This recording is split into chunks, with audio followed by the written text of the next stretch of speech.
Hey everybody, Dustin Dale's back here once again. This time I'm at the Waiting Room Lounge. It's right here in the Benson neighborhood. You definitely want to come out here tonight because tonight it's an act you're only going to see maybe once every few years because he's that big. So make sure you come out tonight. Waiting Room Lounge. His name is CeeLo Green. You've seen him on NBC's The Voice. He actually performed with Hannah Houston on the finale, so he definitely digs the Nebraska crowd. So please welcome CeeLo.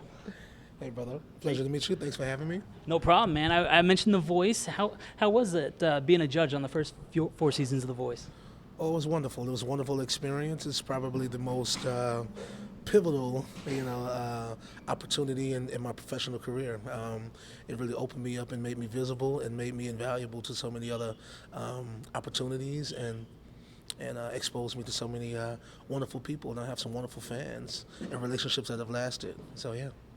Now, on The Voice, there was we obviously saw you working with the talent on a couple of songs each week. Did you really spend a lot more time that was off camera with the talent working with them at all? Yeah, well, as much as we were allowed to do, stipulation-wise, but a number of different relationships have held over the years, and we still keep in contact pretty consistently and pretty genuinely, just as I said that I would. And so I speak to at least 5 or 6, namesakes that you might remember, but I won't just put them on blast like that because it's our personal times, But right. Other than that, we kept it real with each other. Now, on the finale this year, you performed with Hannah Houston, who's from Lincoln, just a block down the road, basically, here. And Nebraska loved her, and then when they saw you perform with her, that rendition of Crazy was incredible. What was that like performing with Hannah? Well, it was a wonderful opportunity because it was impromptu. I just happened to be available and in Los Angeles at the time, and they reached out to me, and I'm like, of course, and anything for family. And she's also a remarkable voice, and she had such a strong chance at winning, and so when they wanted to honor me, and in return I can honor them with my, my involvement, and to do Crazy yet again. I think we've done that song on The Voice at least 5 or 6 times, but it's one of those records that it's a bond, you know what I'm saying? And so to sing it with anybody is such a pleasure, for me. So, but especially her because she's a great voice, great talent.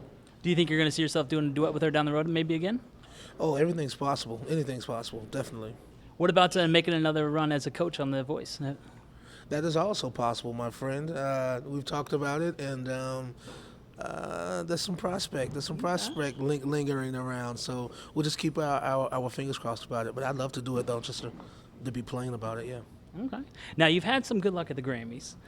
You had a song most recently, Forget You. It also goes by another name. What was it like when you were working on that song in the studio? Did you think that it would blow up as big as it did? No, not necessarily. You know what I mean? I think I try not to be presumptuous about anything. I think music should, be kind of an act of instinct, an act of adventure. You know what I mean? You just kind of, commit yourself, strap in, buckle up. You know what I mean? And just go along for the ride. And so sometimes these rides are roller coasters. And that record is a roller coaster that has lasted me the last, several years. So people still love that record, and I'm glad they love it. I love it too. Did you have anybody in mind when you were singing it? No. It wasn't. It wasn't a whole truth in terms of that context. But hey, it's a good old-fashioned reason to say. That's right. That's exactly right. Now, in your career, you've worked as a solo artist, CeeLo Green. You've also worked in Gnarls Barkley, and then you've worked in a group as well. Which set do you prefer?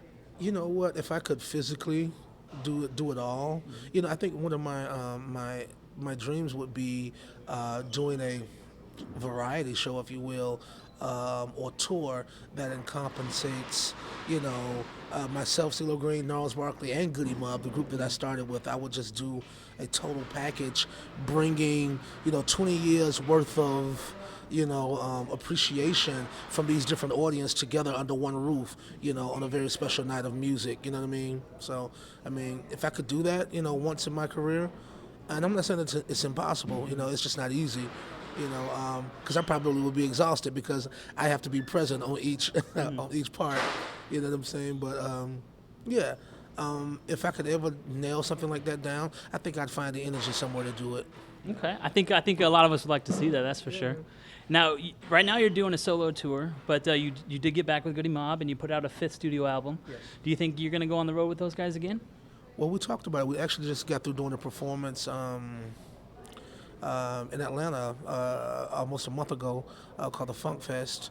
And I mean, we still got it. You know what I mean? You know, there's a connection between us that has lasted. You know, my entire career. We're brothers. You know what I'm saying? So it's like easy to kind of like dial right in and remember the steps, the routines, the backings, the ad libs. You know what I mean? Like, you know, and the energy that we have for each other and for the audience that is more affectionate toward, you know, Goody Mob. So yeah, it's pretty easy. Now tonight it's kind of a smaller venue, but you've also done the big arena shows. How do you separate the difference between doing a big show or a little show, or is it kind of you bring the big show into a small area? I like it though, you know what I mean, because this is something that I had not necessarily done, you know, in quite some time. So like, I'm looking around the venue now, and I just think it's wonderful. It's like, you know, the safe assumption is, wow, you know, people are going to be able to really reach out and touch me. It's going this room, this intimate room, is going to swell up with music, energy, elation. You know what I'm saying? It's going to be really good. You know what I'm saying? It's going to be really great, and possibly an even greater experience for the city, the venue, and the people that show up tonight. So as far as people showing up tonight, I don't believe that it's sold out completely. You know, I think we can squeeze about, you know, 20 or so more people here, maybe. I don't know. So that's, you know, that's a short number. So I don't know if you want to be in that number, you know, come on down, grab a ticket. Now, what can we expect from you down the road later this year? I'm going to keep touring until this is over with. I got to get right back in the studio, and I'm working on a number of different projects. I also have a label situation. It's called Mothership, and it's courtesy of Sony Records. And they've given me a position and given me an opportunity to find, curate, develop, and release new talent. And some of that talent is going to be showcased tonight. A new young group called the Swaggo Experience that I found. I brought them along with me on this tour. Let them get their first, you know, experience in the touring circuit, and let them see what it's all about. So. Yeah, so I'm doing that as well, and I'm also working on new music as well. So I'm staying busy. Definitely staying busy, and he's opening up his own label. So if he does get on The Voice again, you might want to pick CeeLo's team. I'm just saying. But it is the Waiting Room Lounge tonight. Doors open at 8 o'clock. Concert starts at 9. There are some tickets still available up until, I believe, about 7 or 7:30. They're going to extend that time frame a little bit so you can get out here and check out CeeLo. You don't want to miss it. He won't be back here for a while. He's a bit of a big name, so make sure you come on down here to the Waiting Room Lounge. Benson area, right off Maple. Come see CeeLo. Thanks for hanging out with me, man. I appreciate it. Thanks, no problem. Take care, guys. Perfect. Thank you very much, man. I appreciate it. I really do. Mind if I